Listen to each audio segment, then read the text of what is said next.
Hello, my comrades! As a motorcycle instructor, I often come across new riders who struggle with their bikes, to the point where they question whether they should continue riding at all. And in most cases, this struggle stems from a lack of solid foundational skills. Duh! New riders lack skills! Who would have thought? After all, becoming a proficient rider requires clocking in countless miles to master the craft. Am I right? But what if I told you that by learning just 5 essential riding techniques, a new rider can quickly become quite good? Not Valentino Rossi good, of course, but good enough to ride safely with confidence and control. And without emitting that, "Hey, I don't know what I'm doing" energy all over the road. So today, in just around 15 minutes, I'll introduce you to these 5 fundamental motorcycle riding techniques. They are incredibly effective in boosting our confidence and control over the bike, and every rider should know how to utilize them properly. And the best thing is that they are not really that hard to understand and to master.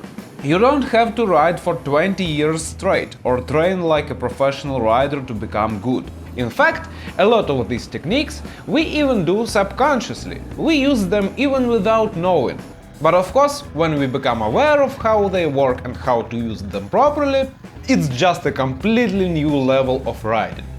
Let's not wait any further and start learning. The first thing which I want to talk about is balance. Since a motorcycle has only 2 wheels, it doesn't have static balance like a car or a truck. So to keep the rubber side down, we have to rely on the dynamic balance. You probably noticed that bike definitely feels much steadier at higher speeds. On a very slow speed, it feels like it's about to tip over. But as soon as we gain some speed, suddenly our bike becomes very stable. And that's not happening accidentally. For, let's say, a dancer or a rock climber or a tightrope walker, the balance comes from a physically prepared and trained body. But we, motorcycle riders, luckily, have much easier task ahead of us. We don't have to constantly control our body to maintain balance on a motorcycle. The bike itself is designed to have good balance when it's in motion, so it pretty much stands upright on its own. We can even see how it works in one of those crazy Ghost Rider videos, where the bike drops its rider but still manages to stay upright. When we are riding, we don't have to grip the handlebars super tight or try to control the front wheel too much. In fact, it's better to keep our hands and arms relaxed. Hold the handlebars kind of like you would hold an egg. You want to hold it firm enough not to drop it, but not so tight that you crush it. Your bike front-end geometry is designed in such a way that it'll keep your balance as long as you don't interfere too much. The faster the bike goes, the more it wants to stand up. That's very good.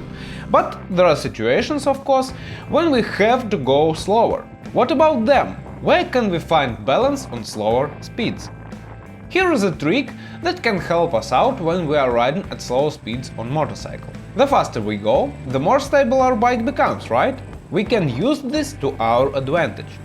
If we feel like we are about to tip over, we can just momentarily increase our speed and our bike will automatically regain its balance.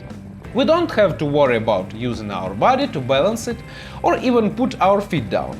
But there are a couple of issues we might encounter when we are riding really slowly. Firstly, there can be a bit of delay between when we open the throttle and when the engine responds. This can be frustrating. We are trying to prevent our bike from dropping, remember? So any fraction of a second can be pretty crucial here. Second problem is if we slow down too much without using the clutch, our bike can stall, which is less than ideal, especially if we are in the middle of a tight U-turn on a heavy bike. To get around these issues, we can use a technique called the friction zone. When we want to ride slow, the friction zone is our best friend. With this technique, we accelerate our bike not by opening and closing throttle, but instead we keep the throttle slightly opened and use the clutch to increase or decrease the speed. The trick is to keep the throttle slightly opened all the time and use the clutch correctly. We don't want to release it all the way or pull it all the way. Instead, we find the point where the clutch just starts to pull us forward, the so-called biting point. And now we release the clutch a little when we need to accelerate and pull it in a little when we need to slow down. If we keep the throttle opened, we'll get almost instant acceleration whenever we need it. There is almost no delay in power delivery. As soon as we start releasing the clutch, our bike accelerates right away. And we can worry no more about stalling, as long as we keep the revs slightly up. With all that being said, here's the deal. When we are riding at slow speeds and we feel like we are losing our balance, we simply release the clutch a little bit and our bike will automatically accelerate and regain its balance. It's really that easy. No need to strain ourselves trying to muscle the bike upright. With just a little movement of our fingers, we can keep the bike in balance. But wait, there is more. We can make this technique even more effective by adding a bit of rear brake into the mix. What a lot of instructors usually recommend is dragging the rear brake when doing slow speed maneuvers. But personally, I don't think it's the best approach. Continuously dragging the rear brake can quickly wear out the clutch, overheat the rear brake and make the engine produce more heat than necessary. Instead, I prefer using the rear brake in conjunction with the clutch. To slow down, pull in the clutch just past its engagement point, and if you need to slow down more quickly, add a little bit of rear brake. When you need to accelerate and regain your balance, simply release the brake and release the clutch slightly. It might take a bit longer to learn this technique, but it's much easier on your bike's clutch plates and rear brake in the long run. So, the key to slow speed riding is to keep the throttle slightly open, work the clutch, and add just a little rear brake when you need to slow down. With practice, you can balance your bike on very slow speeds without any problems. If you feel like you are losing balance, just release the brake and clutch for a moment, and your bike will regain its balance. Then pull in the clutch and apply a small amount of pressure on the rear brake. This technique works not only on straight lines, but also when we are turning. We don't need to actively outbalance our bike with our body when it feels unstable. All we need to do is just to be completely relaxed and release the clutch, and your bike will do the rest. And instead of constantly dragging the rear brake, which overheats and wears out our clutch, it's better to use the rear brake just as an addition to the clutch. But what if my bike is equipped with a DCT and doesn't have a clutch? Don't worry, the basic technique remains the same.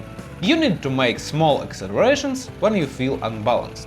However, since you don't have a clutch, you have to achieve this by releasing the rear brake while giving your bike a little throttle. Keep in mind that automatic clutches always pull you forward, so you need to apply more brake than you would on a regular motorcycle with a manual clutch. While DCT bikes are more challenging to ride at slow speeds, they are still capable of doing so. You'll just need more practice. Speaking of practice, remember to check out my video courses, which are available for beginners and for more skilled riders. They ended up as a pretty effective tool for training motorcycle riders. I'd be lying if I say I'm not proud of making them. These courses provide a structured step-by-step approach to self-training, with comprehensive explanations of each exercise and the specific skills and techniques you'll acquire. All you will need is a bike, an empty parking lot and some spare time. By devoting a little bit of time, you can quickly improve your riding abilities to a pretty high level. Okay, we've covered the topic of balance and the friction zone. So now, hopefully, we know how to not drop our bike. For me, it seems like a perfect moment to move on to turning. We'll start with turning radiuses on slow speeds, since starting slow and gradually increasing speed is the safest way to learn cornering. The basics will remain the same. The turning radius of our bike depends on two things: how much the front wheel is turned and how much our bike is leaned. The more we lean and turn, the tighter the turn will be. That's pretty obvious. However, what many beginners overlook is that the front wheel turning angle also depends on our speed for any given lean angle. You may have noticed that at slower speeds your handlebars turn a lot, and as you go faster they turn less and less, until they become almost straight. This is what we can use to make our turns tighter or wider depending on what we want. A little exercise will perfectly illustrate the concept. Let's make some slow speed circles. When making one, try to relax your arms and pay attention to how speed affects your handlebars.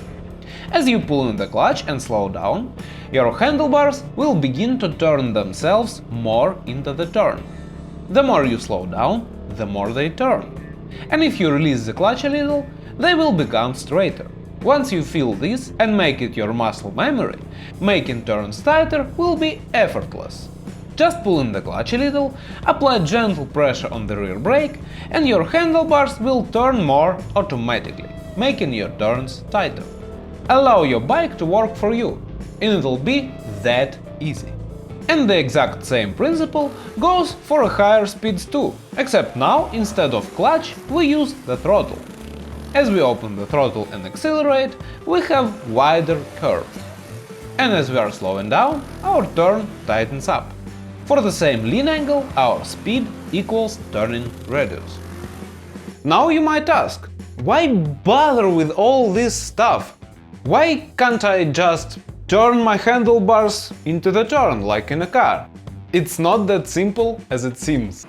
That's a fourth technique which you must know.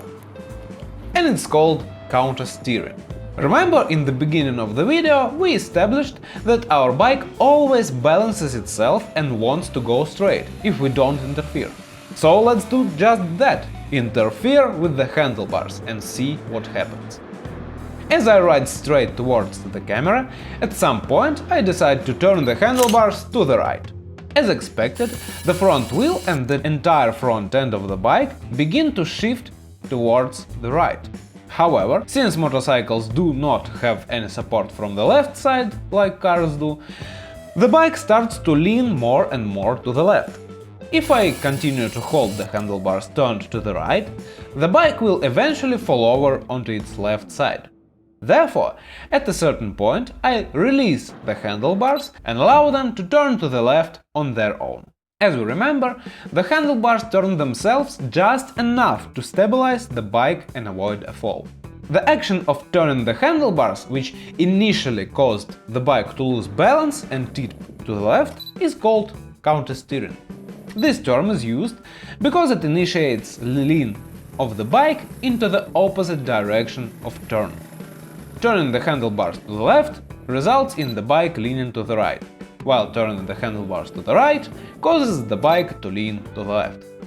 Now we can see that the counter-steering is just an input made on the handlebars to change the lean angle of the bike. Many people mistakenly believe that counter-steering is when the bike is turning and the front wheel is facing in the opposite direction, such as during a drift. In reality, counter-steering is simply a steering technique that is inherent in the design of motorcycle. If we attempt to turn the handlebars from their current balance point, the bike will always change its lean angle into the opposite direction, until we release pressure and allow the front wheel to stabilize the bike on the new lean angle. And it is not limited to straight line only. It can also be applied when already in turn.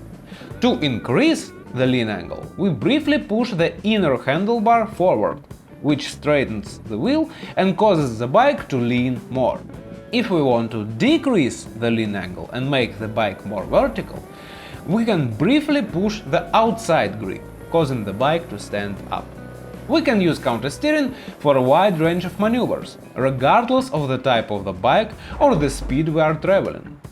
Whether we need to make a quick or slow adjustment to the lean angle, or initiate a turn, or adjust it mid-turn, counter-steering can be used effectively. It works equally well on heavy or light bikes and can allow us to rapidly switch the bike from one side to another, or make gradual changes as needed. Essentially, counter-steering provides us with a lot of flexibility in terms of what we can do on a bike. By the way, I have a dedicated video on countersteering, which is quite popular. In that video I go into a lot more detail on how countersteering works and why it's such an important technique for motorcycle riders. You should definitely check it out if you are interested in improving your riding experience. And while you are at it, why not subscribe to my channel? I've got plenty of other videos on motorcycle riding tips and tricks that you might find helpful. And last but not least, let's talk about our vision technique. How we use our head and eyes when riding at slow speeds has a significant impact on our riding. Our instinctive reaction is to look down, focusing on the area just in front of our front wheel, or to fixate on the obstacles we want to avoid, cones on the training course or cars and pedestrians in real life. But this is counterproductive and should be avoided. Instead of looking down or focusing on cones we don't want to hit, it's better to use our vision to look ahead and plan our path of travel in advance. When riding a bike, we should look as far ahead as possible, rather than just in front of the front wheel. To maintain balance, we should keep our head up and focus on distant objects. We can use our peripheral vision to keep an eye on the cones and focus on our path of travel. By doing this, we can train our peripheral vision in a safe and controlled environment, making it a reliable tool for daily riding. If we have good trained peripheral vision, we will have much better awareness on the road, a complete picture of current road situation and a lower chance of target fixation in case of emergency. Therefore, during slow-speed training, it is crucial to pay attention to our vision, turn our head and look for our line in advance, while extensively using our peripheral vision. Also, if you haven't yet watched the video about 12-second rule, be sure to do it. It will tell you how you can further improve your vision technique for common road scenarios. There, you'll feel all the benefits of improved peripheral vision. Okay, I think that's enough for today. Feel free to check out my other videos, I'm sure you'll find a lot of interesting information there. And check out the courses, they're extremely useful tool for self-training as well. Thank you for watching and have a great day. Bye!